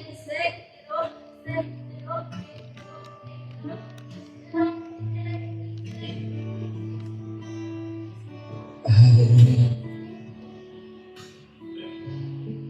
Thank you, Jesus, for everything. Thank you, Lord, for your word. Thank you, Lord, for your presence. Thank you, Lord, for the message na binigay mo sa atin about this time. Lord, we pray na bawat isang mga anak ko na ito sumunod sa iyo. Wala na kong iba kundi sumunod sa iyo. Dahil tunay na pagsunod, may gagawin ka sa buhay ng mga puso. Sabi nga sa iyong salita, pagsunod ang nais mo, hindi sakripisyo. Dahil tunay na walang kwenta lahat ng sakripisyo kung ang sakripisyong ito ay hindi natin nakasentro sa pagsunod sa iyo. Panginoon, dalangin ko po bawat isang anak mo na narito, pusong masunurin ilagay mo sa buhay ng isa. Hindi lang sa isang aspeto ng buhay nila, kundi sa lahat ng aspeto maging masunurin. Kung tunay ang pangako mo sa mga anak na masunurin, I pray lahat na narito, Panginoon, hindi magiging katulad ng parahon na sa puso, bulang at napakama. Sa halip lahat ng anak mo na narito ay maging katulad ng lingkod na si Moises. Na sa kabilang maraming taong matubigan sa paligid niya, maraming taong bulag sa paligid niya, pinili niya pa rin ang sumunod sa kalooban mo at lakaran ng sinabi mo, papunta sa lupang mababaw. Lord, I pray continue to use every one of us as a vessel to demonstrate your power, to share the gospel, and to bring more people to the promised land, Panginoon. Salamat po Lord sa lahat. I hope every word of Jesus for the promise sa Panginoon. Jesus' name. Lord, thank you po sa lahat sa mga oras sa ito sa pagbibigay namin ng tayo sa offering. Continue to use this, Lord, for the glory of your name. Bless the hands of every people as they give their giving. And Lord, continue to use this fellowship and God. Salamat po, Panginoon, sa lahat, sa provision, at sa patuloy, Panginoon, na pagpapagay mo sa church mo. Lord, we believe na higit pa sa nangihila namin ngayon yung gagawin mo sa iyo. Dahil kung walang makakapilit sa pangako, at tunay, Panginoon, ikaw ang Diyos na ibububos ang mana sa mga tuloy. Salamat po, Lord. We give you the glory, the praise. In Jesus' name we pray. Amen. Hallelujah. Praise God. Sige po, let's give to natin.